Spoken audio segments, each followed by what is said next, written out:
Hey again, welcome back. It's Mr. Lohn.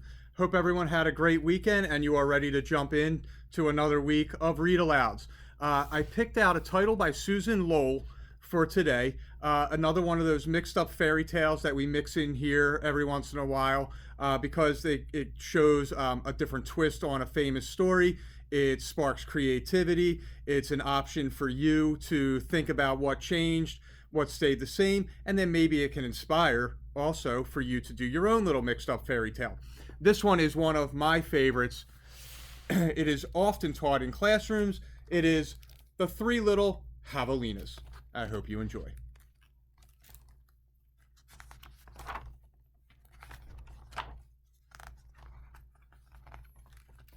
Once upon a time, way out in the desert, there were three little javelinas.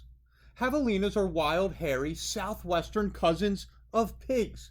Their heads were hairy, their backs were hairy, and their bony legs, all the way down to their hard little hooves, were very hairy. But their snouts were soft and pink. One day the three little javelinas trotted away to seek their fortunes. In this hot, dry land, the sky was almost always blue. Steep purple mountains looked down on the desert, where the cactus forests grew.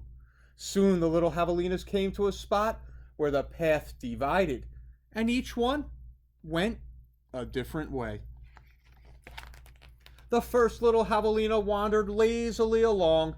He didn't see a dust storm whirling across the desert until it caught him. The whirlwind blew away and left the first little javelina sitting in a heap of tumbleweeds. Brushing himself off, he said, "I'll build a house with them." And in no time at all, he did. Then along came a coyote. He ran through the desert so quickly and so quietly that he was almost invisible. In fact, this was only one of Coyote's many magical tricks. He laughed when he saw the tumbleweed house and smelled the javelina inside. A tender, juicy piggy, he thought. Coyote was tired of eating mice and rabbits. He called out sweetly, little pig, let me come in." "Not by the hair of my chinny chin chin," shouted the first javelina, who had a lot of hair on his chinny chin chin. "Then I'll huff, and I'll puff, and I'll blow your house in," said the coyote. And he huffed, and he puffed, and he blew the little tumbleweed house away. But in all the hullabaloo, the first little javelina escaped and went looking for his brother and sister. Coyote, who was very sneaky, tiptoed along behind. The second little javelina walked for miles among giant cactus plants called saguaros. They held their ripe red fruit high in the sky, but they made almost no shade, and the little javelina grew hot. Then he came upon a Native American woman who was gathering sticks from inside a dried up cactus. She planned to use these long sticks called saguaro ribs to knock down the sweet cactus fruit. The second little javelina said, "Please, may I have some sticks to build a house?" "Hau," she said, which means yes in the language of the desert people. When he was finished building his house, he lay down in the shade. Then his brother arrived, panting from the heat, and the second little javelina moved over and made a place for him.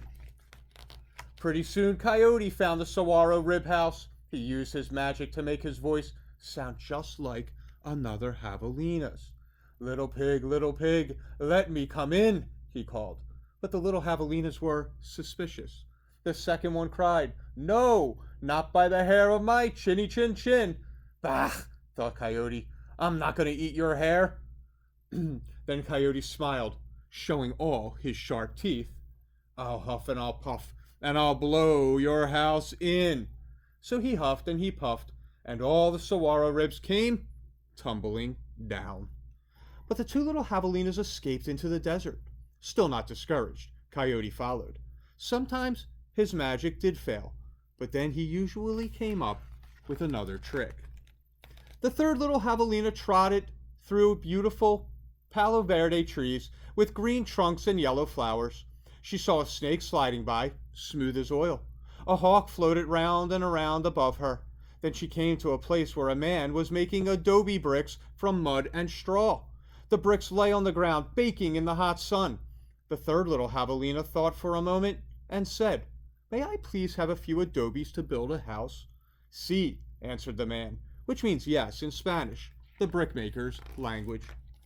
So the third javelina built herself a solid little adobe house, cool in summer and warm in winter. When her brothers found her, she welcomed them in and locked the door behind them.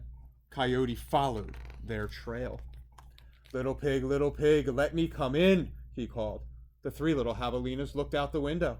This time Coyote pretended to be very old and weak, with no teeth and a sore paw. But they were not fooled. "No, not by the hair of my chinny chin chin," called back the third little javelina. "Then I'll huff and I'll puff, and I'll blow your house in," said Coyote. He grinned, thinking of the wild pig dinner to come. "Just try it," shouted the third little javelina. So Coyote huffed and puffed, but the adobe bricks did not budge. Again Coyote tried. "I'll huff, and I'll puff, and I'll blow your house in." The three little javelinas covered their hairy ears, but nothing happened. The javelinas peeked out the window. The tip of Coyote's raggedy tail whisked right past their noses. He was climbing upon the tin roof. Next, Coyote used his magic to make himself very skinny. "The stovepipe!" gasped the third javelina. Quickly, she lighted a fire inside her wood stove. "What a feast it will be," Coyote said to himself. He squeezed into the stovepipe. "I think I'll eat them with red-hot chili sauce." Whoosh! Sss! Then the three little javelinas heard an amazing noise. It was not a bark. It was not a cackle. It was not a howl. It was not a scream. It was all of those sounds together. Yip, yap, yip, yow! And away ran a puff of smoke shaped like a coyote. The three little javelinas lived happily ever after in the adobe house. And if you ever hear a coyote's voice way out in the desert at night, well, you know what he's remembering. And so, boys and girls, I hope you enjoyed that little spin on the Three Little Pigs, a southwestern spin that was put on the book.